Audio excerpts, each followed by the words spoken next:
Yama, good afternoon. How are you? Good. Sometimes when I do this and I say, I yet to receive my first coffee, a very strong one, just to wake up. Doing a Welcome to Countries is not as easy as you think, because Welcome to Countries of late have been bastardised by people who believe Welcome to Country is not worthy of a mention. But a Welcome to Country is about talking about us as the First Nations people. And I've done a lot of Welcome to Countries over the past 10 or 15 years, particularly in this room. And you think at the time, when you look at this place called Sydney, it has its own history. But that history is never spoken about in terms of truth-telling. But when you look at the town hall, colonial building, it still has Captain Cook staying in the construction or in the building itself. You look at Central Railway Station.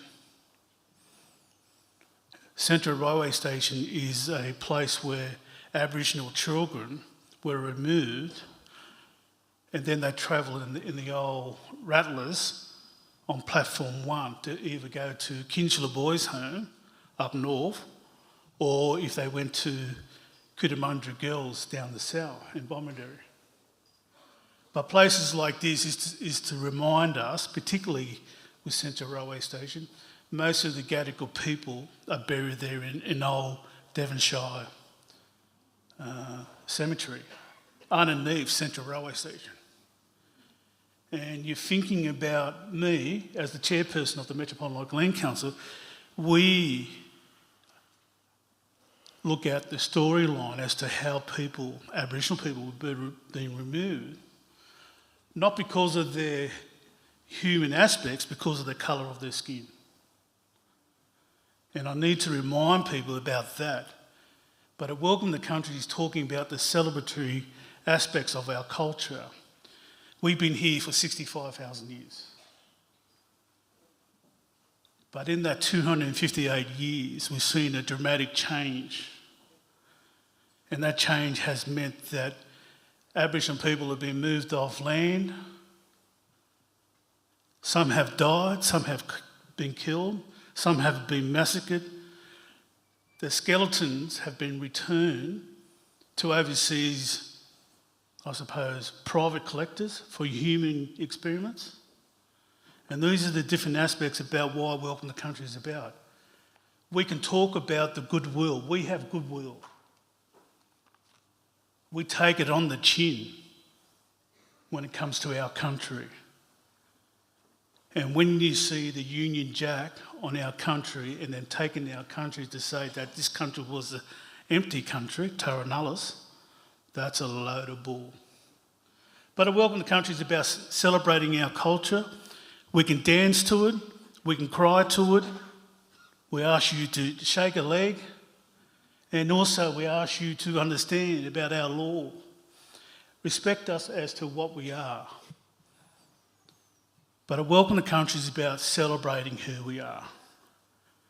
And when it comes to a good Welcome to Country, and I get the vibe, because everyone's silent here, because I've got your attention. But it means a lot that we can explain.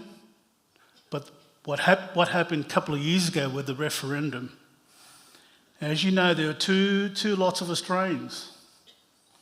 One who voted against us, one for us. But should we express ourselves and provide you with a legacy of understanding? And you know what? Sometimes I'm that way at the moment. Should we express it? But a Welcome to Country is about explaining on who we are.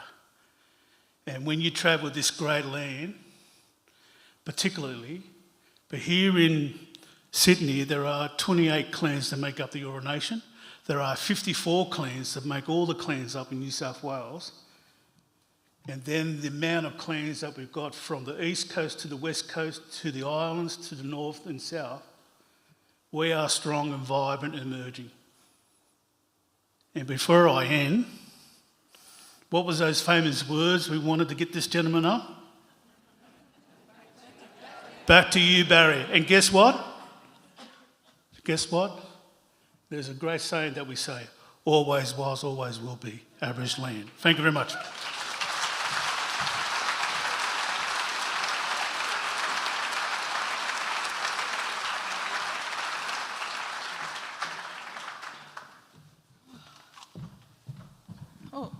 Oh, thanks so much to Uncle Alan for that. We're almost back to, we'll be back to Barrie and Bowers in a second.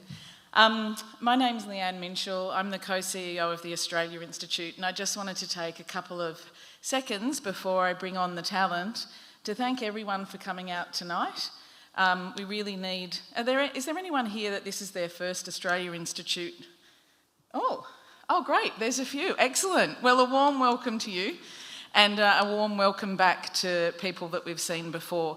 We really do need the support of everybody, whether it's turning up to events, whether it's being supporters, whether it's reading our research and contacting your MPs or writing letters to the editor. Every tiny piece of support that you give the Australia Institute and the work that we do together counts. I'm just going to bring your attention to two things quickly. We've started a new website called The Point. The Point is tonight's media partner, and you will see The Point around a lot more over the next couple of years at events like this, not just Australia Institute events, but events held by others. We like to say that The Point is sort of like the conversation with a point. I don't know if that's, maybe that's not the politest thing to say, but this is why we called it The Point. We're just getting started with it. We're very excited by it. And I think what we'll do now, I wasn't planning on doing this, but since everybody's saying back to you, Barrie, let's yell it out and get Barrie and Bowers out here. So 1, 2, 3. Back to you, Barrie.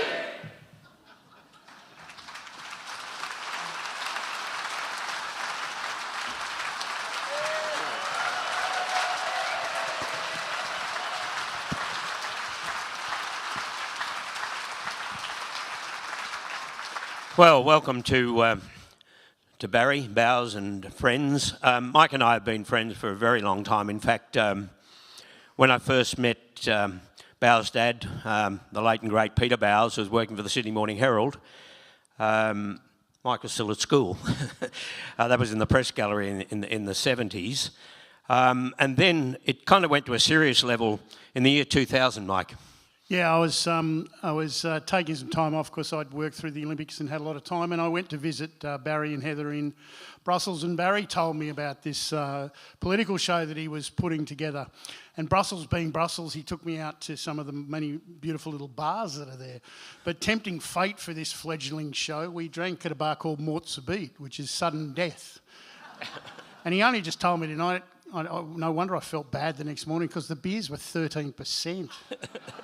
I only thought I was a little bit tipsy, Baz, but... Powerful stuff.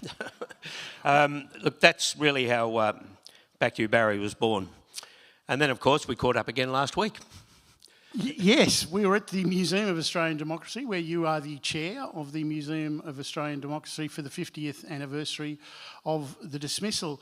It was a building that, Old Parliament House, that holds special meaning for yourself and myself. My father used to work in there for many years. I was there just at the very tail end of it. But Dad used to say that there was a pulse in the building because of the nature of it and its size.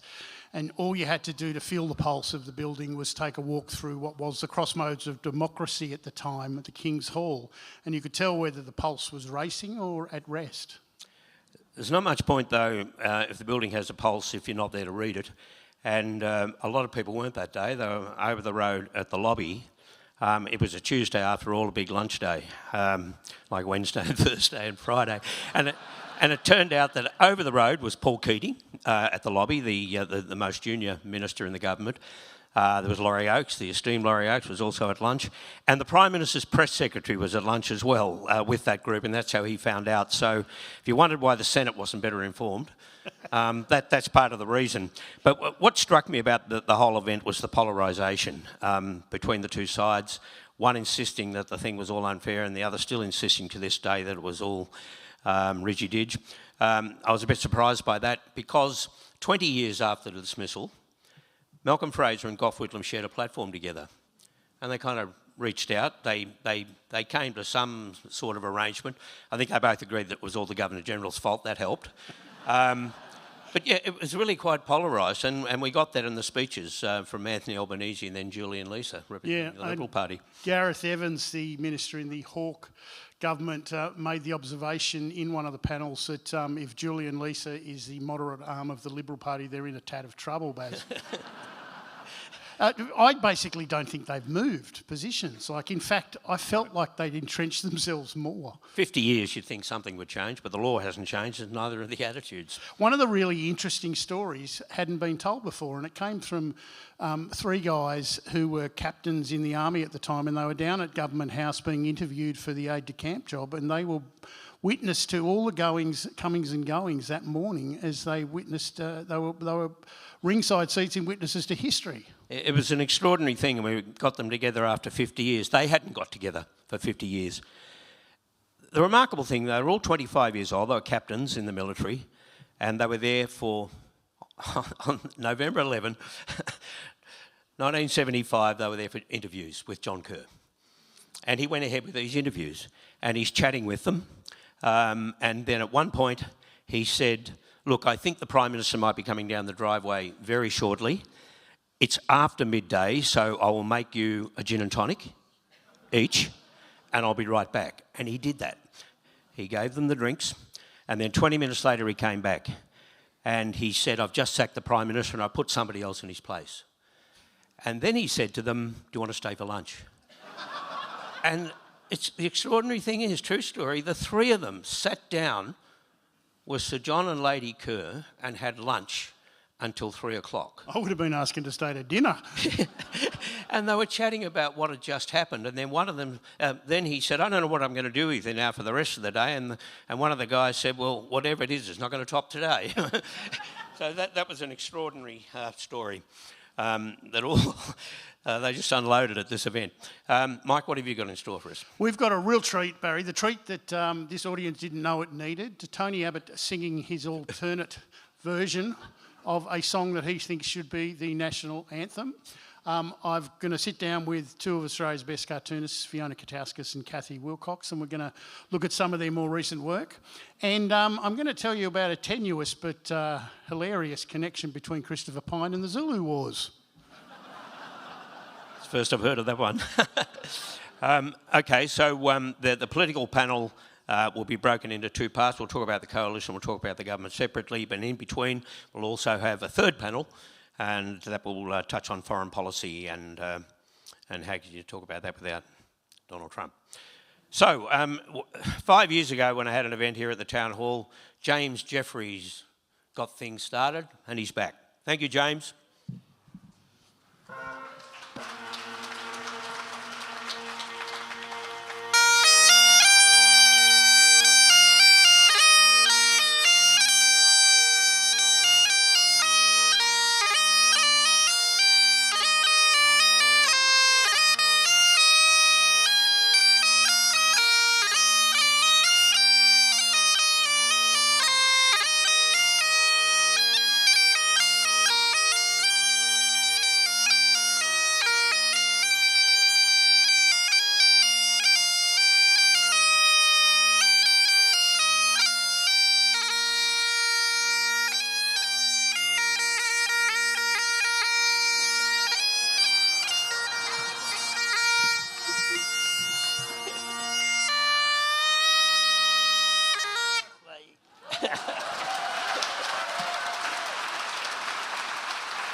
Right, well, everybody's getting set. I'll just introduce to everybody. Amy Remeikis, of course, is the Chief Political Analyst at the Australia Institute.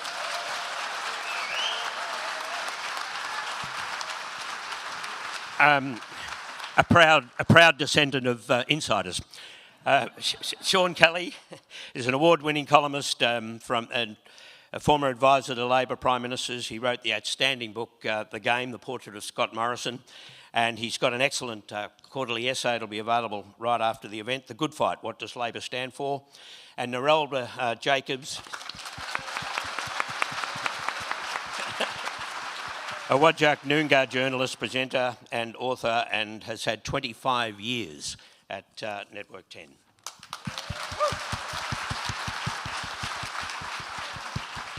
And a little later you'll be hearing from Nick Bryant and Emma Shortis.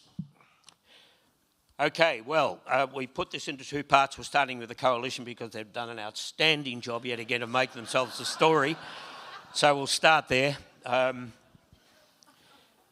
Look, it's just, you have to ask yourself, you know, how could they come to that decision? I mean, I've got one theory around it. They've got very few seats left in the cities, and so rather than focus on that fact and how do we get those seats back, the decision was made by people, obviously, by definition, if they're not in the cities, they're made by people from rural and regional areas. But Narelda, did they even get that right? Well, time will tell. Who do they think they're representing?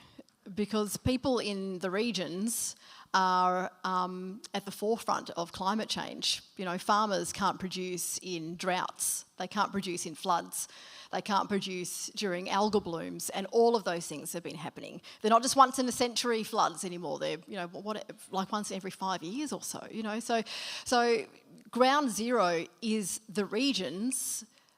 Regional Australia want net zero, surely, just as much as everybody else. What did you make of it, Amy? Well, Narelda's right. Regional Australia does want net zero. There was a recent poll, I think it was by the Climate Council, which found that just 17% of people in renewable energy precincts, so where we're going to have these farms, agree with the Nationals' position. 2/3 of Nationals voters believe in net zero. Because they have to, right? It's passive income for them to have a renewable project on their farm. But also, I mean, I think we need to zoom back because, first of all, as I said in 2022, welcome to political irrelevancy to the Coalition.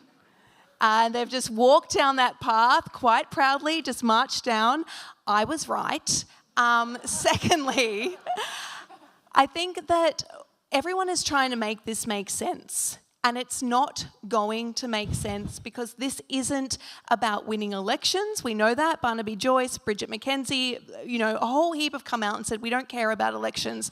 This is about winning the ideological war within the party, which was set up 30 years ago by a bloke called John Howard, who basically said, we're not going to push against one nation, we're going to become one nation. And we're going to invite all of those people into the tent. So the Nationals who have been fighting off One Nations in their electorate, One Nation candidates, they became One Nation, which made it absolutely impossible for anybody in an inner city seat to fight off an independent or a Greens challenge. And essentially what's happened over those last 30 years is they've dragged further and further and further to the right, and this is the inevitable position of that sort of policy where it's not about winning elections, it's about winning the party room fights.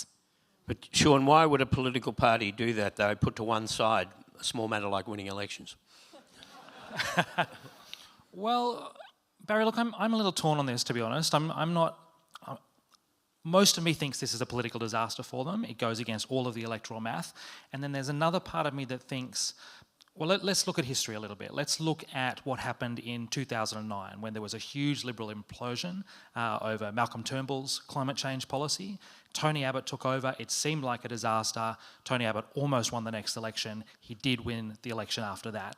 It happened again with Malcolm Turnbull. Malcolm Turnbull was again rolled over climate 10 years later, this time by Scott Morrison. Everyone thought it was a disaster for the Liberals. Scott Morrison went on to win the next election.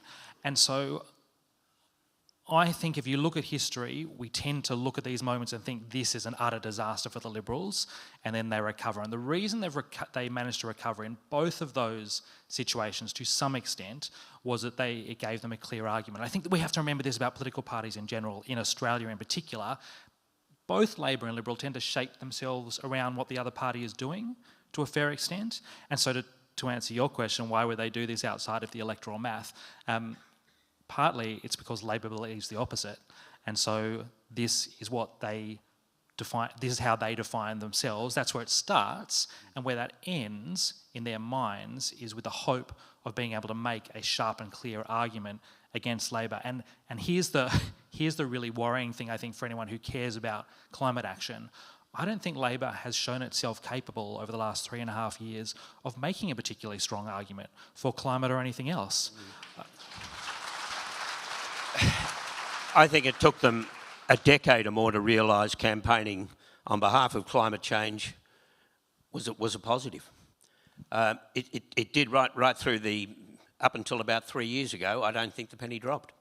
I think that's exactly right. And look, I'd probably be a little bit more, a little bit less positive than you. I'm not sure it's entirely dropped still. I think they're still a little bit nervous about it, actually. They like to talk in terms of energy because I think they feel they shouldn't talk about climate. I feel like when Kevin Rudd said, this is the greatest moral challenge of our time, he was right, is the first thing to say. And the second thing to say is that he was absolutely ridiculed for that. And I think Labor became quite embarrassed after that. And I think you can see this in a lot of Labor's behaviour, and this is one of the things I write about in the quarterly essay. I think Labor is kind of embarrassed to talk about what it believes. And I think you can still see that in some of its approach to climate. Yeah, Narelda, I wonder whether they would be as committed if it wasn't for the Teals, because I think the Teals demonstrated what you can do with that issue and how important it is to people. Well, I think the Teals highlighted the science. Climate change is still being treated as a political issue, and it should actually just be treated as fact. And journos treat it as a political issue, and they don't treat it as fact. And so I think if you took the politics out of it, then the electorate will see the coalition's position as ridiculous. And surely, we would be a laughingstock around the world who all have their net zero targets and are chipping away at them at a much faster rate than we are. So why can't we treat these scary facts as facts? I think the coalition won on the Voice to Parliament referendum, and they may still be banking on offering a point of difference. That was also a ridiculous position to put, but they saw the weakness, and they saw the, if you don't know, vote no, and was getting traction, and so they really went hard on it just to be different. And I think they're doing it again with climate, just to be different, but they're kind of a laughingstock. And to pick up on Narelda's point there about the media, I mean, questions to Nationals or the coalition are still framed as, do you believe in climate change? Well, I mean, do you believe in the tooth fairy? Because climate change is happening, we can see it, but we haven't made that switch yet, where we don't present it as fact. We're still presenting it as something that you either believe in or don't. Yeah. Sean, I'm a little more convinced that it'll be a disaster. Fair enough. Have you ever wondered why some kamikaze pilots wore helmets? It's because they didn't understand the consequences of what they're about to do. And I think the Liberals are like kamikaze pilots still wearing their helmets. They're absolutely oblivious to the consequences. But even what they've had to say since, and particularly the inconsistencies and around the Paris Agreement. Now, we'll take the Paris Agreement. We just won't adhere to anything in it. Yeah, and I mean, again, it's a failure of mainstream media to really push that, because at the moment we present it as this is what they're saying, this is what the other side is saying. And we're not saying this is what the facts are. You can't say we believe in Paris but also not have a target, because Paris is about having targets that you are going to meet. That is the Paris Agreement. We tried this with Kyoto, back in the day, where John Howard said, I'm not going to ratify Kyoto, but it doesn't matter because we're going to meet our targets anyway. We didn't. They're now saying, we believe in Paris, but we're not going to have any targets because we're not going to meet them anyway. They're right about that. Net zero is actually a crock of shit. And they're right about that. It should be real zero. It should be actually cutting emissions. But they can't have that argument because they're too busy having the argument in their party room about whether or not Australia should transition its energy sector to something that's going to cost Australians a lot less money. And so we can't even have the proper argument in Australia, which is, what the fuck is the government doing talking about still having gas to 2050 and beyond? And secondly, cutting emissions means actually cutting emissions. It doesn't mean offsetting it by having some bullshit seagrass that you were never going to rip up continue to live in the ocean. That is the conversation that the government should be pushed on, and that is the conversation that the Teals and the Greens and others who are becoming the opposition in the parliament are trying to have. But all the oxygen is currently being sucked up by what 17 versus 24 people in the coalition party room currently think about.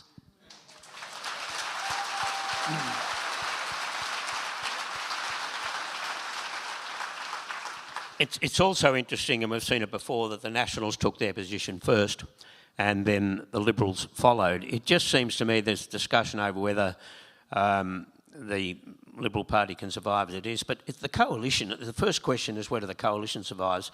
And I think they've reached the point where they would be better off politically to separate so that they can both go and chase their own constituencies without that being a problem. The Liberals clearly need to say different things in the cities to what the Nationals are saying in the country, and focus on the seats that they've lost. And I don't think they can do that in coalition. And then, of course, if they win enough seats to have the conversation, then you have the conversation after the election. But there doesn't seem to be much of a conversation around that, Sean. No, look, I think this should have happened right at the start of the term when the Nationals did break off briefly. I think everybody should have stuck to that. But I think this often happens. Politicians get stuck in conventional wisdom, and the conventional wisdom remains that unity is always a good thing. And there's a discussion to be had about the problems on the Labor side, but I know we're talking about the coalition right now, so let's talk about Peter Dutton. Peter Dutton was routinely praised in much of the media and within the political class in Parliament House for keeping the Liberal Party unified. It did him no good at all, and it did him no good at all because they didn't have the debates they needed to have. They didn't air issues, nobody could challenge the leader, nobody could say this was a problem, and the Liberal Party didn't get to grips with the fundamental ideological divides that are still bedeviling it. So at the start of this term, they absolutely, I think, should have split. They should have gone their own separate ways, dealt with their own issues in their own ways. And I think this is really interesting because I think this is probably part of a much longer range trend we're going to see in Australian politics, which is probably a move towards the type of coalition governments we have seen in European countries. You know, as the primary vote that the two major parties hold shrinks and shrinks and shrinks, they are going to have to work with other parties to form governments. Now, it didn't happen at this election to Labor, but it absolutely could in the future, and it has in the past, of course. And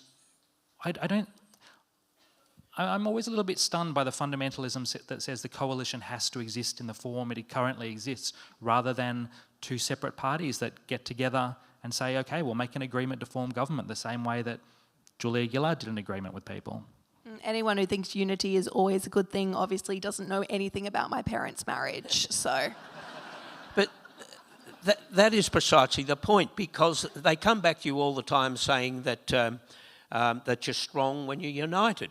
But when you're not united, there's no strength in that, and it's also public when you're still trying to keep the partnership together. Narelda, you spent some time recently, quite a bit of time in Europe, and you've got some observations to make there about the attitudes towards renewable energy and where the world's moving. Well, it's everywhere. You know, it's a novelty here when you see an EV charging station. And it's a novelty to see a wind turbine or solar farms. Whereas, and you know, most of us probably have gone to Europe during, you know, have a holiday over there, catching the trains, and you just pass solar farms, solar farms, solar farms. Every house, even farmhouses, have got solar panels. There are wind turbines all over the place. Emergency vehicles are EVs. There are EV charging charging stations everywhere. There are 4 different types of bins in the household. It is literally every European is on board with net zero. And it kind of puts us to shame a bit. And it's like, wow, we're really behind. Ambulances are EVs. There's an ambulance charging. Could you imagine the Daily Telegraph losing it over the range capability of an ambulance? And Germany, in fact, is transitioning out of nuclear. They've already had their nuclear phase and now they're transitioning out of it. You have other European countries who have so much renewables, they're selling their renewable energy to other countries. You know, we don't even have the capacity to be able to ship our renewable energy around our own country. You know? Well, they're trying to give 3 hours free on the east coast of renewable energy at the moment. And the questions aren't, that's great, we've got a lot of renewable energy, like what else can we do? It's how can you ensure that we're actually going to have enough energy if you give away those 3 hours of energy? That's literally the conversation that we're having at the moment. So it isn't just politically we're behind, it's the media that is stuck in this paradigm as well of just always looking at something with the transition, with climate, with renewables, with skepticism, rather than with curiosity and legitimate questions about how policy is going to work. It's always, is this going to win the politics? And I think the electorate is moving on from that. And I think part of the reason that so much of Europe is on board is because a lot of their big cities are below sea levels. But the Torres Strait is also rapidly going underwater. You know, our government is accepting climate change refugees while still approving new projects. You know, they're still approving projects that are going to be emitting the very thing that are causing climate change refugees. Sean, the situation, as we see it right at the moment, at the last election it was the worst result for the coalition since World War II. I think that's right. The polls since suggest it's slipped since then and it's now the worst situation for the Conservative side of politics since Federation. The plan at this stage seems to be to run on cheaper energy and then immigration. Do you expect the immigration issue will be a big one? I do. I do think it will be a big one, and I think that's incredibly sad. And you know, this goes to the point you made earlier, Barrie, about the Nationals leading everything and also the Conservatives leading Susan Lee at this point, that she is basically giving in on everything. She's letting them set not just the policies, more importantly, she's letting them set the issues that the Liberal Party is going to focus on. So I think she's not long for this world in terms of the leadership. And then I think you get to an interesting point when you have these Conservative men, and they're quite blokey blokes. I don't know what their wider appeal will be, but I'm really interested to see whether they really can win an argument on migration, because you know, a point people are better at demographics than me, like George Michaelaginis, make, is you just cannot win the cities arguing against migration these days. It just offends too many people, it offends too many communities, and I think that that's probably right. So then where do they go? And one of the more interesting suggestions I've seen recently, I think there is a fair bit of truth to this, I think it was Nick Dyrenfirth arguing that that Hasty and that brand of politics, we use the shorthand of Trumpian for it. We think, you know, this is like Donald Trump. But actually it's simplifying it a bit. What some of those people on the right are doing is they're moving against the neoliberal order.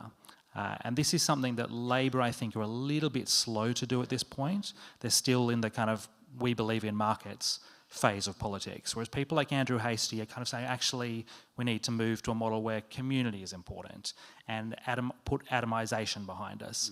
And I think that that's really the opportunity for the Liberals. So I think they will end up talking about migration, but I think they'll probably end up talking about it in a different way from the way we are used to. They won't be as blunt as Peter Dutton. They'll be more subtle about it, but that can be even more dangerous. Susan Lee just today, though, talked about traffic gridlock, poor infrastructure, poor services, lack of housing, and brought it all back to immigration. So there is a touch of Peter Dutton about that. If only there was some sort of government that could plan for population growth. Wouldn't that be a good idea? Yeah, well, you know, that they will frame it as how did Angus Taylor put it the other day? He said that they were disturbing numbers or something. And in fact, if you look at the numbers, they stalled during COVID, and then there needed to be a catch-up. There were around 500,000 and then 400,000, 300,000, and now we're going lower than that. And if you line up the 5 years before COVID and the 5 years since, there's really not much difference. No, it's situation normal. It absolutely is situation normal. And look, there is a conversation to be had about Australia's population plan at some point, because we don't have a population plan. Do we have that conversation at the behest of actual Nazis? No. No, we do not. But I think what the coalition is relying on is the base rate of what they see as the racism in the Australian electorate, which has won them multiple battles in the past, including the voice referendum. But this is also a country where about 50% of us have a parent that's born overseas, that the coalition have gone backwards for the last 2 elections. It's not just been the last one, it was the election before that as well. They lost the Chinese vote when they started going on about Chinese spies and really starting to try to hammer that line. They lost the Indian vote when they started attacking international students. There's not a lot more when you talk about diasporas across Australia that they can afford to lose and ever win an election again. But also they're doing this in the shadow of Trump's America, where people are seeing people being kidnapped off the street, of babies being ripped out of the hands of mothers, of people being disappeared, of people being murdered by the administration when they're firing on drug dealers. That's the job of the courts, just in case anybody was worried about that.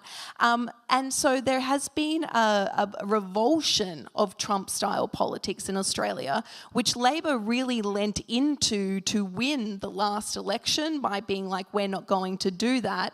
They've since kind of reverse ferreted, and now Albanese is talking to himself as Trump's right-hand man. But the wider electorate is not as on board as what the Andrew Hasties, the Jacinta Prices, the Angus Taylors, and all of those other people who are pushing this line would have you believe. Well, you've led us into a discussion about Donald Trump now, so we'll bring in Emma Shortis and Nick Bryant, and these guys will be back a little later on to talk about the government's performance.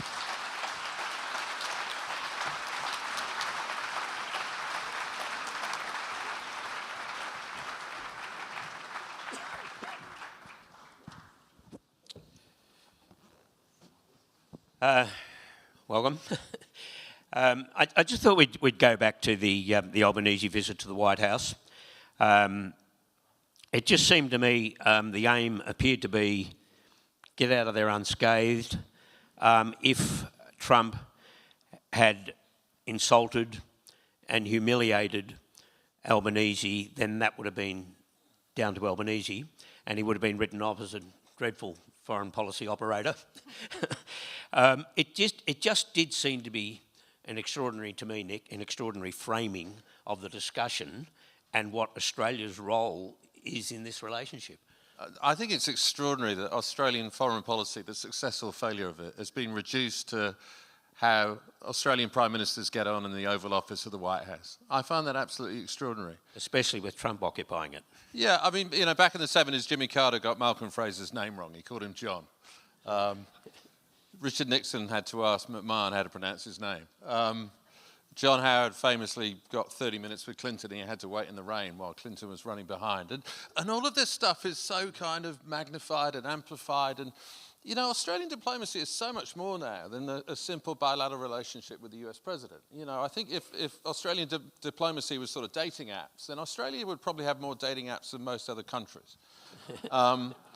And it's developed some of those dating apps. It elevated G20 into a leaders meeting. Australia did that. Australia elevated APEC into a leaders meeting. That was what Paul Keating managed to do. And it's got all these regional relationships. It's part of the Commonwealth. It's got a relationship with ASEAN. So all these kind of things, and yet the relationship with China, which is obviously massively important, and yet we're still kind of preoccupied with how a meeting in the Oval Office goes. I mean, since you asked, Barry, by the standard that is applied, it went well, because he wasn't Ramaphosa and he wasn't Zelensky. He didn't get beaten up in the White House. Trump remembered his name. There was one Australian Prime Minister that got a serve, and his name was Kevin Rudd rather than Anthony Albanese. Yeah. So he got out of there unscathed. But it's extraordinary, I think, the way that these presidential visits, it's the same in the UK as well. You know, when Trump came over to visit Britain on that second state visit, you know, the fact that no reporters asked awkward questions, the press conference went pretty well, there weren't any difficult moments. You know, it was seen as this massive success. They didn't trouble Trump. Trump was unruffled. Trump was happy. It's like treating him like he's this mad king. Yeah. And that's how the coverage, I find it bizarre. How did you find it, Emma?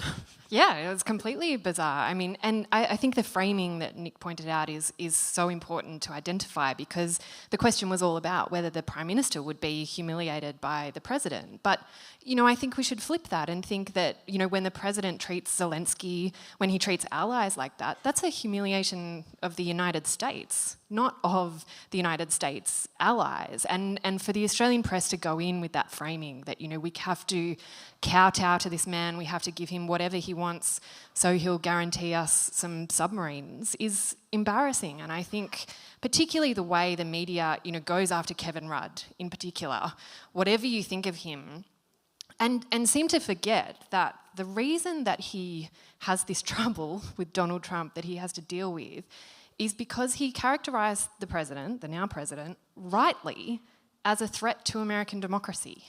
He said what he was doing was treasonous. And I think that's something that, as Australians, we should be proud of. We should be proud of our ambassador standing up for democracy.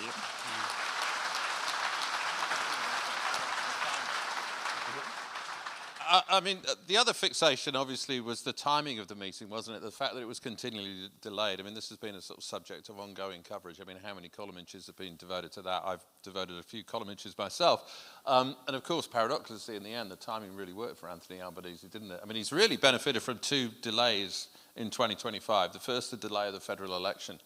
You know, the Typhoon Alfred that wasn't, you know, delaying the election, real circuit breaker, took the wind out of Peter Dutton's sails, if you forgive the pun. And the other delay was obviously the delay in the White House meeting. And of course, the week before, China imposed these restrictions on rare earth minerals, and that created a problem that Australia could help solve. And one other aspect of the meeting, Emma, was that it seemed to have removed, for the time being anyway, some doubts about whether the United States was committed to AUKUS. The question is whether that was a positive or a negative. Oh, you won't be surprised to hear, Barry. I think it was a negative. But I think that's another question of framing, because why do we believe anything Donald Trump promises? Why would we believe that? And the reality of AUKUS is it actually doesn't matter what Donald Trump says. All he is doing is guaranteeing that Australia will continue to give the United States shipbuilding industry free money with no obligation in return. So Trump can make guarantees, but actually the legislation in the US gives him an out. He can turn around at any time and say, actually, it's not in our interests to give you these submarines. Sorry, sucks to be you. And we know that he may well do that. You know, all of the fundamental problems with the AUKUS submarine deal are still there. Australia still bears all the risk. And this idea that a president like that can guarantee something, and that we would want to rely on the word of a president like that's good foreign and security policy, I think is a real indictment of Australian foreign policy and this just approach to the relationship that lets Trump be everything rather than focusing on what actually unites Australia and the United States, which should be and has at times been this commitment to democratic values. I mean, AUKUS does hang like this sword of Damocles over Anthony Albanese at the moment, and it will hang like a sword of Damocles over every successive Australian Prime Minister. And the mission obviously was to get out of the Oval Office, or the cabinet room as it was. The meeting was held without that sword of Damocles coming. But you really think AUKUS can emerge as a problem? Because what strikes me about it is that it emerged in the Morrison years without any parliamentary discussion. Labor then embraced it without any national debate. How did it get to that stage? Well, Emma's written a book about this, so I'll leave it to her. But I find it extraordinary. I mean, this is the biggest strategic decision that Australia has made, in the last 30, 40, 50 years. I mean, you've literally sided with America now. The expectation from the States will be if you've got American nuclear submarines, then you will use them alongside America in a future war with China. You've kind of lost the sovereignty on that issue. You've lost your wiggle room, and the wiggle room has been really underpinned the success of your diplomacy in the 21st century, which is to balance this relationship between the country that has underwritten your security and the country that has underwritten your prosperity. I mean, you need that kind of wiggle room if you're going to maintain that kind of balance, and you need that kind of dexterity. AUKUS takes away that dexterity, but it does take away all of that dexterity, and I think that's something that will probably come back to bite the Labor Party in particular. You know, I think it's understandable from, if you look at it through a pragmatic point of view, that the then opposition leader might have agreed to this, to not want to be wedged, in a national security election. But I think it would also be perfectly legitimate now, or, at the last election, to turn around and say, well, sure, we agreed to this in certain circumstances, and those circumstances have now changed significantly. And so, like the Trump administration, like the UK, we also are going to do a review. This is the biggest potentially the biggest international transfer of Australian sovereign wealth in our history. We're also a democracy, perhaps the Parliament should do its job. And, we've done polling at the Australia Institute that has found that Australians overwhelmingly support the idea of a parliamentary inquiry into AUKUS, and in fact, Labor voters support that at a higher rate. But would they be troubled, though, have we gone too far down that path? Would they be troubled if Australia was to bring an end to AUKUS? Look, I think there are ways to manage Donald Trump and ways to manage that relationship. I think it's unlikely that, a government would turn around and say, actually, we're going to cancel the whole deal. But there are ways out of it. We don't have to hand over $4 or $5 billion with no guarantees of return to the United States. Those parts of the deal can be renegotiated.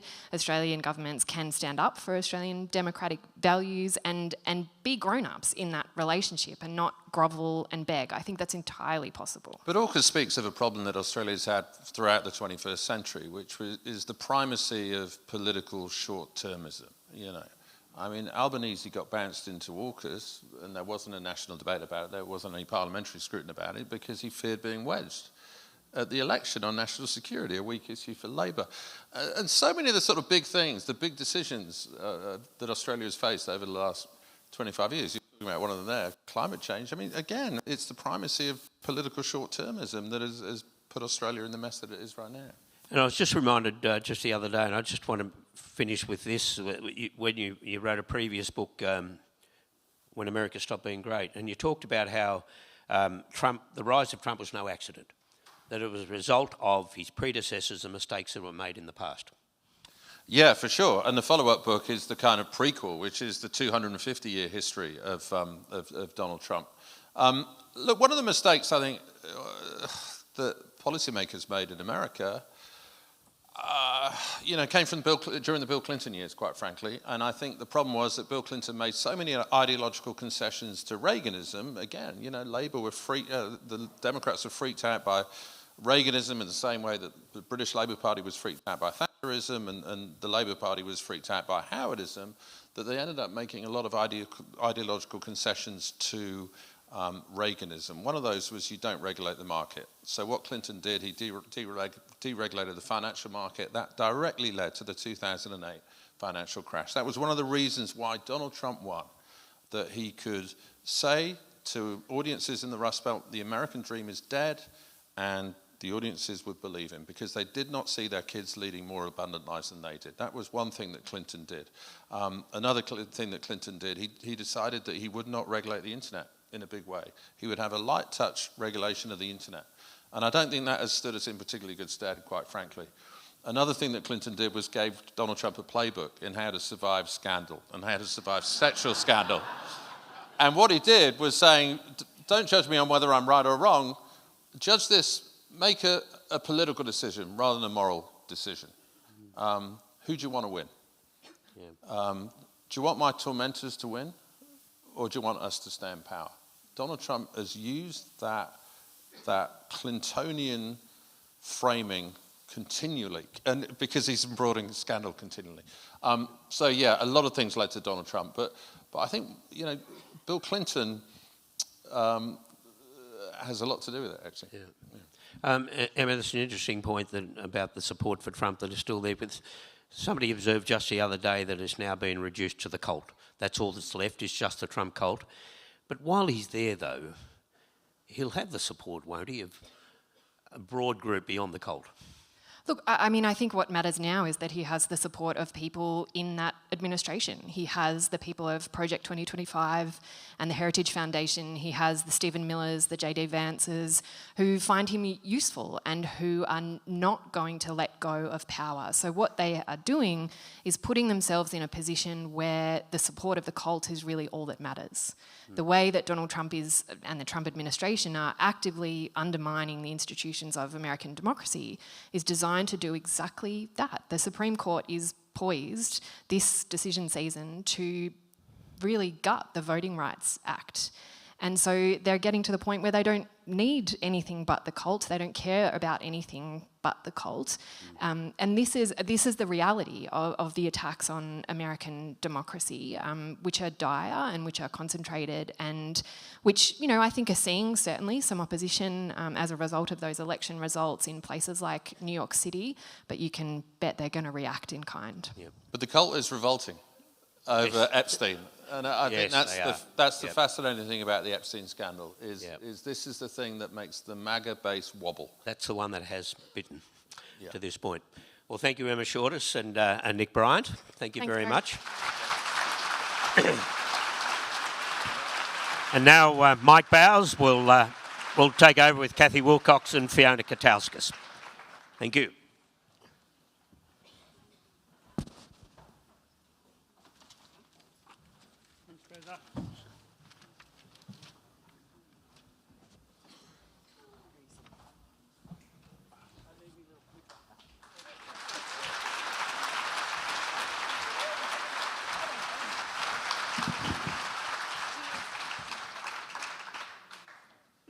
Yeah, can we ask Amy to come back out?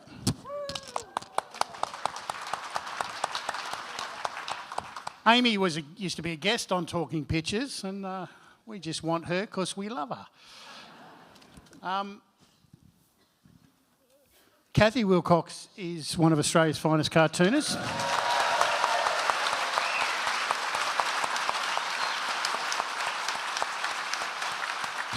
She cartoons for the Sydney Morning Herald and The Age, and my friend Fiona Katauskas, who has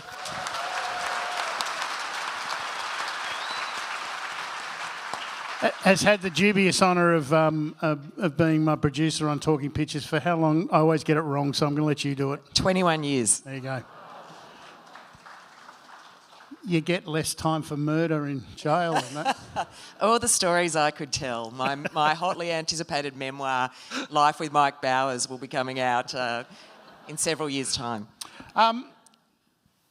Here we are on the 21st of May 2022. It's the election photo. The Labor was swept into power. Penny there, integral part. She was, I gather, at the House, I was told, so if it went badly, she would sort of be there to console the Prime Minister, but things went well, and she ended up on the stage with them. And if we fast forward 3 years to Saturday, 3rd of May 2025, you'll see a completely different government as represented by the Prime Minister has moved one to the right, further to the right. See that? There he is, and then right. Worryingly, there's another spot to go. He can move further over for 2028. This was a cartoon you did, Fiona. It's almost a plea, I think. It is, and it was shortly after the election, so it was my, gunning for, the old eye vision test he's got there, FFS, if you know what that's short for, be brave, it spells. And he's got the political capital, it's just whether he's got the vision. And 6 months on, I don't think his insight, foresight and other sites are doing too well. Cathy, I love this seedy cartoon of Parliament House. David Pocock brought to light just recently that the sporting club was sponsored by the gambling lobby in Parliament House, and they seem unable to implement the gambling reforms that's suggested by Peter Murphy, the late Peter Murphy, the member for Dunkley. And you've picked up on that. This is sort of a plea as well, the lights on the hill. Yeah, isn't it nice when you get a line like that that you can completely turn upside down? And and others have done it as well. But no, the things which you hear about, that thing about the sporting club at Parliament, and hearing that David Pocock was kicked out of it because he questioned the fact that there were lobbyists that were in this club. It's just unreal. You hear those things and you just think, this is not, how is that even possible that happens? And there's a little bit of a kerfuffle for a few days, and then it just dies down. Cycle moves on and it dies down. But it should be completely unacceptable. So I think that, and we've seen that they've ignored that, as you say, the changing of laws with regard to gambling and gambling advertising and stuff. And I just think, I try every day to I guess give the message to the government on those things and say, we can see what you're doing and it's really not looking good. Amy, you're a close watcher of all these things. Do you think they're going to be hit with some brave pills at any stage and actually use the mandate, or do you think it's going to be steady as she goes? I'd like a bravery placebo at this point, just pretend bravery. The gambling advertisement one is a perfect example of just how much this government is missing the mark. This doesn't hurt anyone except for the gambling industry who don't want it. There are solutions to all of the problems that they throw up. If you want to make sure that free-to-air television is still okay, you can give a gambling levy so that part of what is spent on gambling can still go to free-to-air. If you want to protect children, this is a great way of doing it. There are so many wins with so little cost, and they're like, ooh, maybe if we have a mandate for the 2032 election, we can look at it. And it's just kind of like, what are you waiting for? So I'm glad that Cathy and the Teals and David Pocock, by having the Wallabies captain be kicked out of the Parliamentary Sports Club, which is just such a beautiful Ozpol moment. I'm glad that is still shining a light on this, because it's fucking ridiculous, right? They play touch football down on the Senate Oval, and David, they kicked out. He's the only one that can actually play. Barnaby thinks he can. He can't. I just love this David Rowe, which was the last political anatomy lesson of Anthony Green. A little hat tip there to the long-running numbers man at the ABC, but just in the entrails of Peter Dutton, has for cartoonists, has the troubles of the coalition grist for the mill, or is it too painful to watch sometimes? Oh, it's grist for the mill, Mike. What do you reckon? I'd rather more substantial grist, that the grist was based on something. My metaphor's going terribly it's here. It's boring at this point, isn't it? How much more can you say about how messed up they are?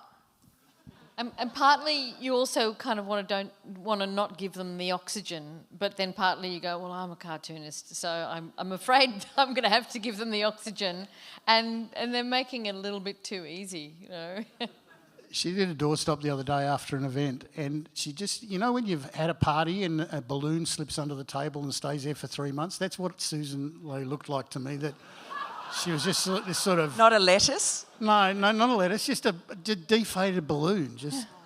I don't even think her heart was in the doorstop. I just think she looked like she had enough. It's literally at put your avocado stage out for Susan Lee. Which is going to last longer, the avocado or Susan Lee?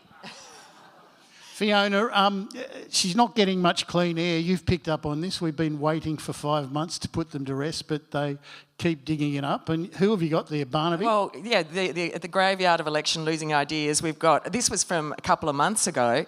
So there's Barnaby with More Climate in Action, Andrew Hastie blaming migrants, and he's coming to the fore full-throatedly on that today, and you can imagine more of that. And Dan Tehan, thumbs up for nuclear energy. And interestingly enough, Dan Tehan's office, who were very lovely, bought a print of this, and apparently Dan Tehan finds it really funny and has been really lovely. And I said, are you sure? And they said, his staffer said he thinks it's hilarious. So you just never know. But how you know when you failed as a cartoonist. And it was at that point that I put down my pen and, went and sat sadly in the corner. Tony Burke told me a few months ago that if any cartoonist draws him with a guitar, because he loves playing his guitar and fancies himself as a guitarist, he will buy the cartoon. So I announced this on Talking Pictures, and he came to me the other day at the Whitlam thing and said, "You are costing me a bloody fortune." Apparently all the cartoonists are drawing him with a guitar.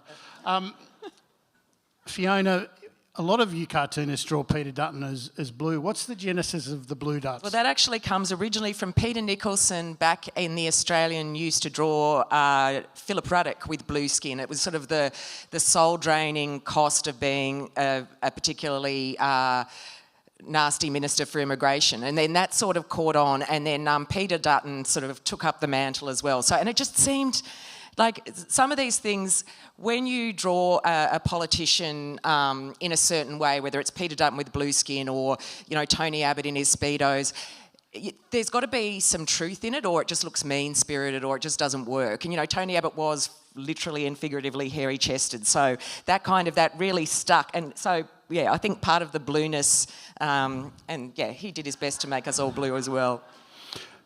Cathy, you drew the former opposition leader here flirting with One Nation, pumping up the tyres, I suppose, and filling up the tank.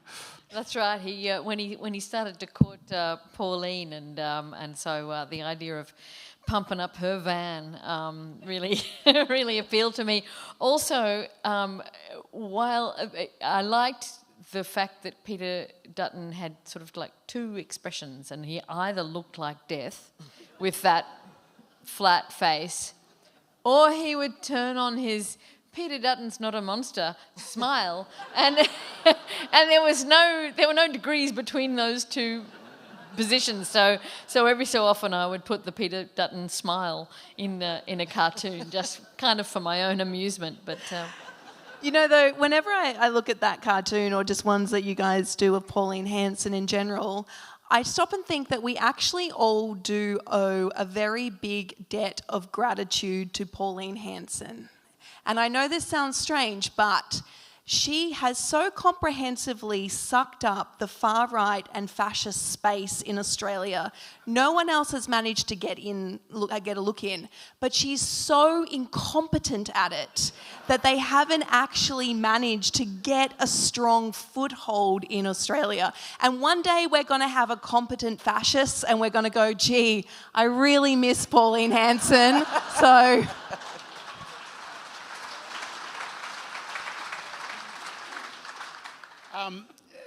Cathy, you've picked up here on net zero becoming nat zero, and pretty well explaining it, I thought.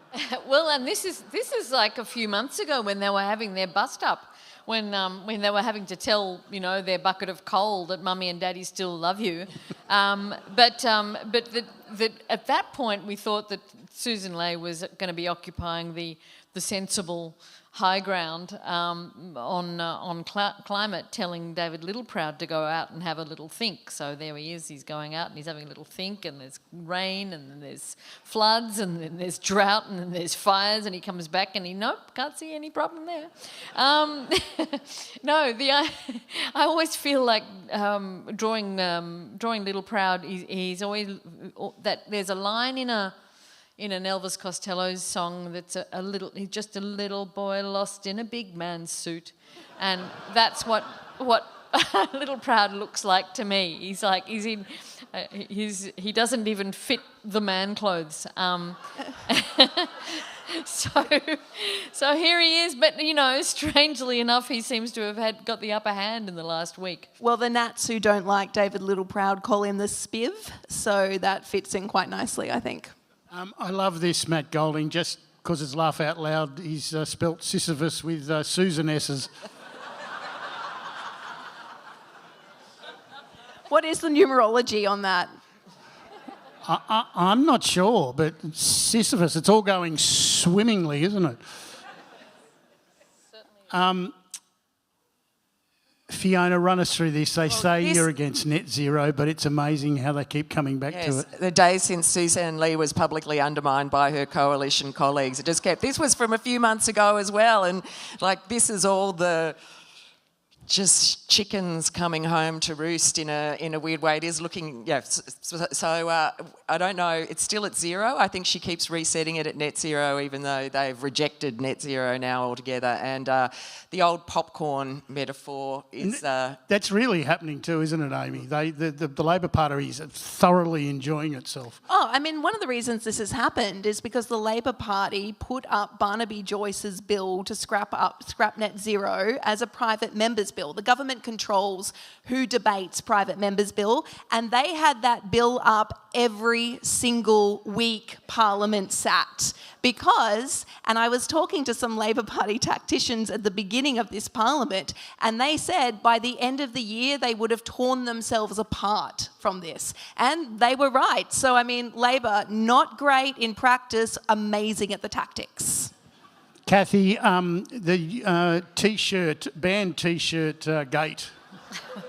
Stupidest moment in Australian politics, and that is saying something. Yeah, this is what happens when you let Shari Markson dictate opposition policy. That was pretty funny, the fact that Shari Markson was back the next day saying, they talked about it in Parliament. I raised... Someone told me she had a ticker up on her show that was all 3 days since Anthony Albanese wore an anti-Semitic T-shirt.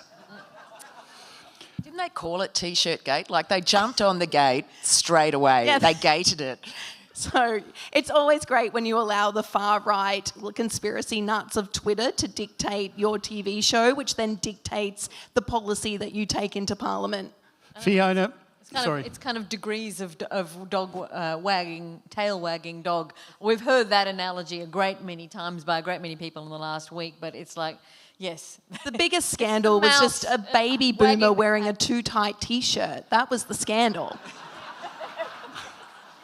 He's hypersensitive because I wore a cold chisel T-shirt the other day in the corridor in Parliament House, and he sent a message up saying, "Are you trolling the Prime Minister?" I think. No.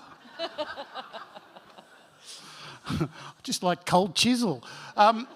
Fiona, you hilariously pick up on the fact that Adam Bandt joined a very small and exclusive club of leaders who lost their seat. Yeah, and it was really one of the enjoyable things about drawing this cartoon. I did feel a bit sorry for Adam Bandt, but it's interesting that we haven't heard, both Adam Bandt and Peter Dutton have vanished.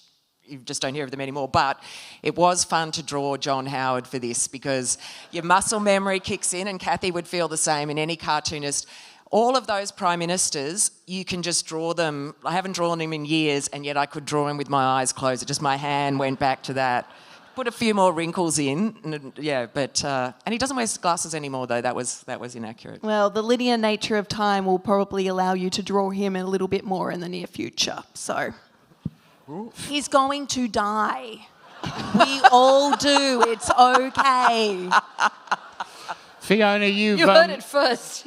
You've been working on political colours for us before, and you've come up with a new post-election palette. Yeah, well, there was the greens, pre-election a darker green, post-election very pale, and then poor Adam Bandt just not there at all, faded right away. And underneath, Mike, you and I worked on this together because Bob Katter is a pink man, he's dressed in a pig suit that'll be coming up. So these are the different shades. This is our Bob Katter palette. First, Bob's your really weird uncle when he's just straight. Then, 1,000 blossom bloom. He's pinkening up. And then, I ain't spending any time on it. He's even pinker. And then, don't you dare call me Lebanese. I don't know if any of you saw that, but that's when you're threatening to deck a reporter. So that particular shade, you know that there's potential violence coming up. Well, he's the father of the house, and as such, he's entitled to a... Oops. We went too far there. We'll just go back one. Come on, here we go. As the father of the house, you're entitled to official portrait, and that was the unveiling the other day. And the Teals and Independents absolutely add a texture to the Parliament. This is Andrew Wilkie and Bob Katter, so left Wilkie and right Katter, and they were trying to get on the news about supermarket monopolies, and I can tell you it worked. They got on the news everywhere. And here is some of Bob's more sensitive work with multiculturalism. Heritage yourself? Oh, mate, don't say that, because that irritates me, and I punch blokes in the mouth for saying that. That was about being Lebanese. So. Yeah. Do the Lebanese claim Bob Katter? As Barnaby just being Barnaby, he honestly is the gift that gives and gives, Barnaby. That was about a year ago, but this was just the other day. He says, he said, oh, that wasn't very kind. I said, it was a meeting of the Barnaby faction, Barnaby. And the original colour palette you've worked on here. Yes, these are the many shades of Barnaby. You've got your weatherboard and iron, Barnaby Rising, Barnaby After Lunch, Question Time Barnaby, and then Nuclear Barnaby.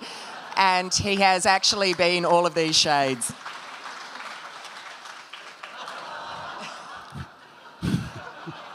You know that your actions have reached iconic status when the cartoonists, all they have to do is just draw part of you to be in the picture, and you know immediately who it is there on the left-hand side.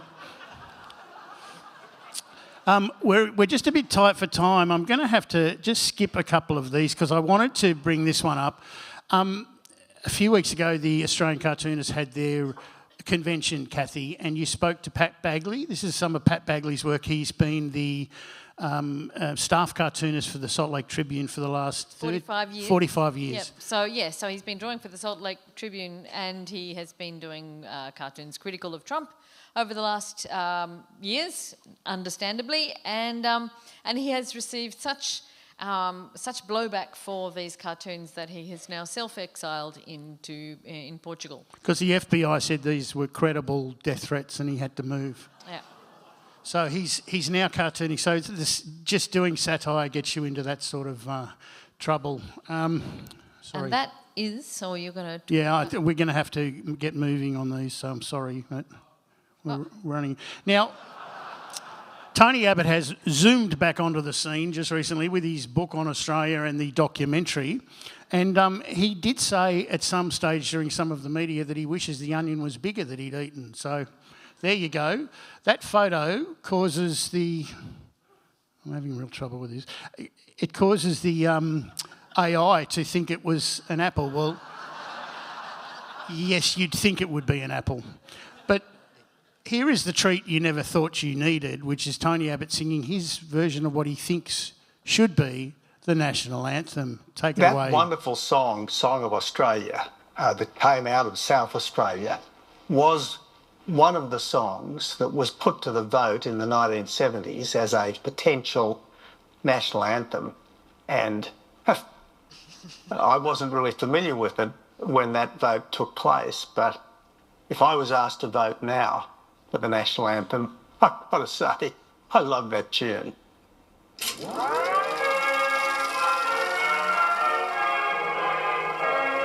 Australia. That's how it goes. Australia, Australia. Simple to the point, and he's got an excellent voice. He really, all those years. It's got me. I'm in. That man was Prime Minister. It's catchy. No worse than many. It's easy to remember. The lyrics are pretty simple. I vote yay. It's got to be better than Girt by Sea, or is that a grist for cartoonist? Australians all eat sausages. I think anyone who has had children go through primary school and had to listen and span those octaves in the hall would happily vote for Australia, Australia, Australia. You girls know what advances do, don't you? Advances are, in the political world, they go out ahead of an outside visit to make sure that the leader is not going to stand in front of something where we can make complete fools of them. Now, this is the gold standard of advancing failure.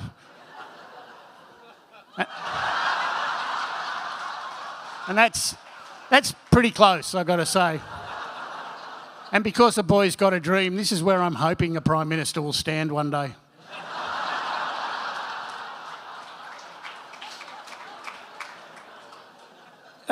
Fiona, just quickly before we hand back to Barrie, the Trump presidency, is it yay or nay? Have you had enough, or have you can't get enough? I'd had enough. This is from less than a month in, and I was saying to Mike that the Trump presidency every day is like waking up with a dystopian advent calendar that you open up each day to see what fresh hell has happened while you've been asleep. And this was like, you look at it, it's like all this stuff, this was in the first few weeks and it seems so far away. So no, I'm over it, and but I don't think, I think it's still going to go on for another 3 years. So, right. Yeah. We're going to get used to that pace. No. Yep. Cathy? But we're still pals, aren't we, Mr. President? I can't believe that we have to keep on pretending to be friends with this guy. I know that people much, much more sensible than me would say that this is part of, international relations and diplomacy and so forth, and I'm just a naive fool to think that, no, you don't kind of hang around with pedophiles and felons and things like that. You don't try and be friends with them, and maybe it's time to start making your own policies and focusing on making your own country better. But no, fool me. And could I just say, because I know Mike keeps getting nervous, he's doing the nervous rug, we've got to get off, but could I just say thank you to both of you for leading so much of the Australian media in your coverage of Gaza with your cartoons, and for dragging legacy media into recognising the genocide in what you have done. Cartoonists have a history of being among the bravest in Australian media, and the way that Cathy and Fiona and others within their group handled the genocide against, in some cases a lot of editorial pushback has just been, I think, very brave in this climate. So thank you for doing that.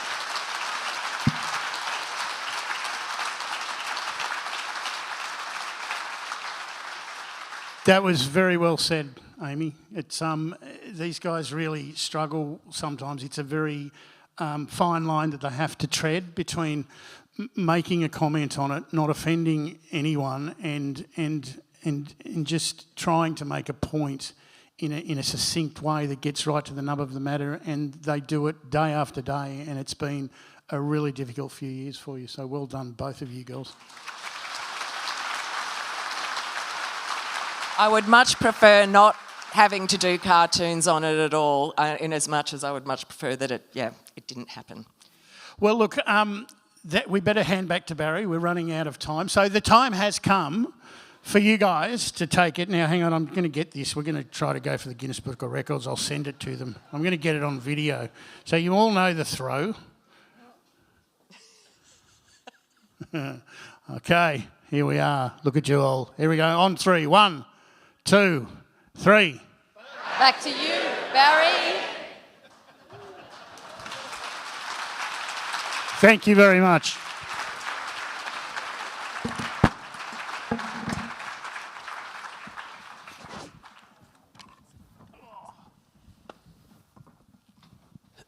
Thank you, Mike. I've only got a few minutes left, but what I want to look at now is given the state that the government finds itself in,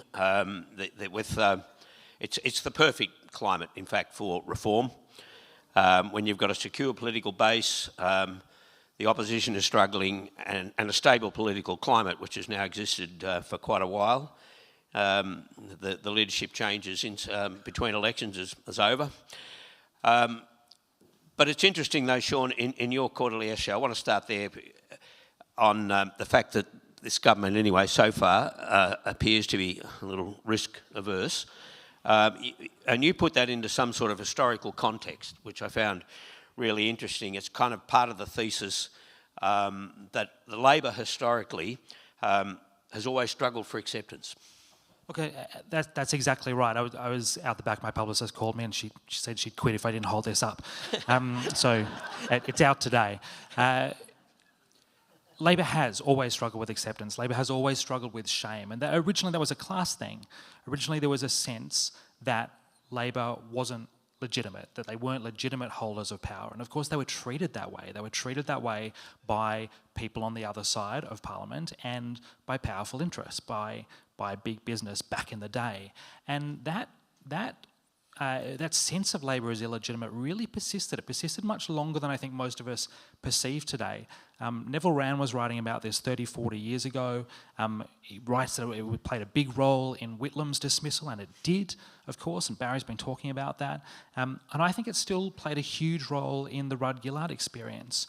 And I think this is what is happening to this current government. I think you cannot understand the timidity that affects this current government without reference to the Rudd-Gillard years. I think that is the single biggest influence on them. There's that sense of inadequacy, that sense of shame from the past, and then they go through these 6 years. They are absolutely hounded by the business lobby in particular over the carbon price, over the mining tax, and I think they've internalised that.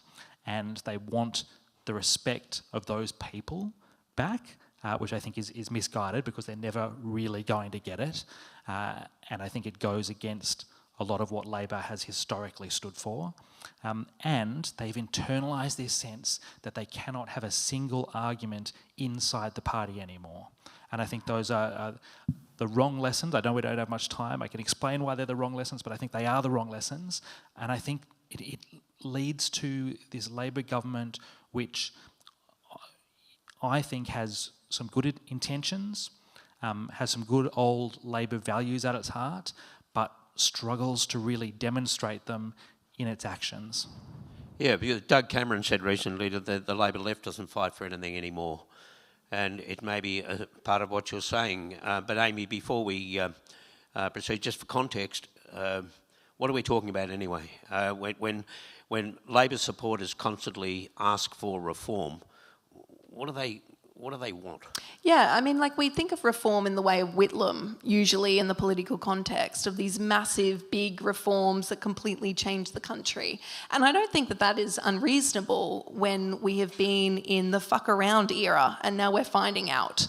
I don't think it's unreasonable that people expect to see reform in housing so that it no longer benefits property speculators and investors. I don't think that it is unreasonable to expect reform in terms of First Nations sovereignty and justice, especially given like just how comprehensively we're unable to have that national debate. It's not outrageous to consider reform in terms of our tax system, which is exceptionally unfair and in turn relies on Australians rather than taxing multinationals. I think that this is where the electorate is at. It's not unreasonable to think that a government that has spent all of its time in opposition saying we need to treat climate change seriously to stop opening up fossil fuel projects. It is not unreasonable to expect that. But they have considered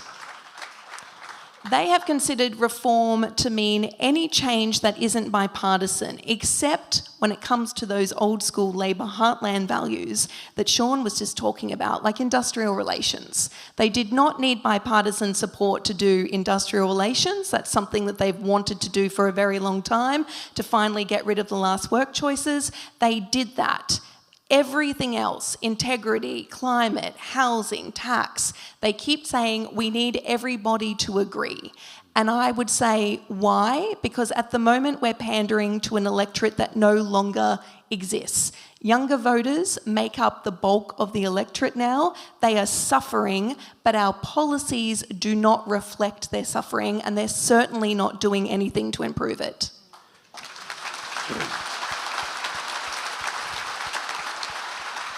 Narelda, what would your priority be?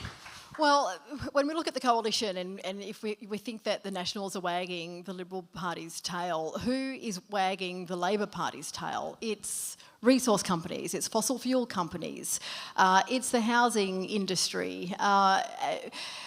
I think, you know, the government should just be honest, like just tell the truth about things. Stop playing politics with our lives. This is existential. You know, be more ambitious with setting climate targets. If you're going to commit to the Uluru Statement from the Heart in full, do it. Where's the Makarrata Commission? Don't suddenly take another direction.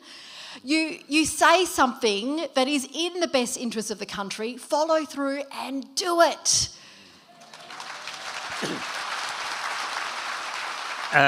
Just quickly, if the polls hold, the next election won't be pretty, but that would be 3 for Albanese, Hawke won 4. I wonder whether that's in the back of his mind. What do you think would happen in the event of, say, another comfortable Albanese victory? Would he want to serve a full term? Or if he didn't, who would lead the pack? You know what, I think people get their hands on power and they do not want to give it up. Yep. Yeah, I can't recall. Well, Menzies gave it up after 18 years, but what do you think? Well, I mean, like, a lot of Australian politics now is the University of Sydney debate union battles that happened in the 70s and 80s. Albanese's defeated Turnbull and he's defeated Abbott. He's been Prime Minister for longer than them. He needs about another 130 or so days to beat Scott Morrison in terms of that ideological battle. I think when that's happened, the party, there's a lot of nervous backbenchers out there, and if you care about politics, you should be targeting them and just asking them if they want to keep their job. I think the party is going to start rumbling to make him step aside. The interesting thing, though, is that currently you have someone from Labor left who is Prime Minister, but it's Labor right who is basically upholding him, because the moment Anthony Albanese goes, Richard Marles goes. Richard Marles does not want to go. So you have the Labor right in the position of holding up a Labor left Prime Minister, and strangely, Jim Chalmers, also Labor right, who is trying to lead the reform movement within the Labor cabinet, which usually would be the job of Labor left. All of this is to mean it's all bullshit, and they actually should just probably listen to what the electorate wants. Narelda, who do you think will lead the Labor Party to the election after next? Oh, definitely. Well, Anthony Albanese. You know, we joke about Scott Morrison having the secret being a secret minister, multiple ministers. How many did he have? Like Five. Anthony Albanese is not giving his ministers autonomy to do their job. You look at the nature positive laws, he scuttled that. It was all but a done deal until Anthony Albanese got involved and scuttled it. You know, Malindiri McCarthy is an excellent minister. She's loved by First Nations people, but she's not able to do her job in enacting a Makarrata Commission as he promised. He's meddled in that as well. So he has got his maintaining power over all of these cabinet ministries that he probably should step back and let them do their job. So that says to me that he wants to hold on to that power. Right, we need to wrap up. Mike Bowers, could you come out and join us, please? And just a reminder that books are just to the left here. Books will be on sale, and Barrie, people will sign them. I previewed the Zulu Wars Christopher Pyne mention, so I'd just better quickly tell the story, otherwise people will go away think we're insane. I had a very strange relationship with Christopher Pyne. I had a sort of a love-hate relationship. I loved him and he hated me. He used to, and excuse my Adelaide accent impersonation, "Hello, Markle."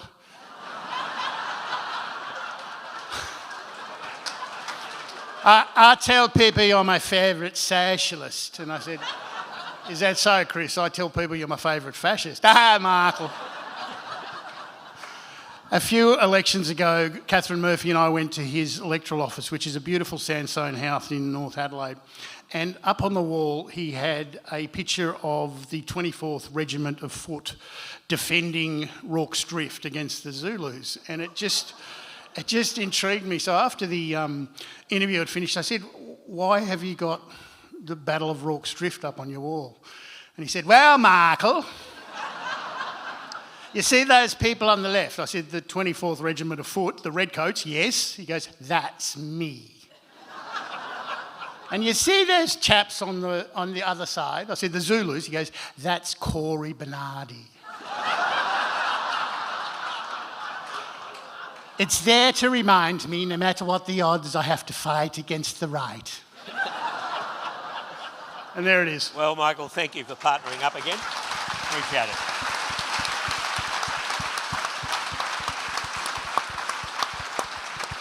It's been very good to be back with you, Barry. And please thank all the panellists. Thanks for coming, everyone. Thanks for watching.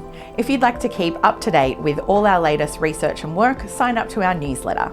Delivered every fortnight, it includes behind-the-scenes updates from Richard Dennis, an exclusive cartoon from Judy Horacek, details for our upcoming events and webinars, as well as explainers, graphs, and not to mention the latest cutting-edge research and analysis from the team here on the key issues that are facing Australia. Click the button on your screen to check it out.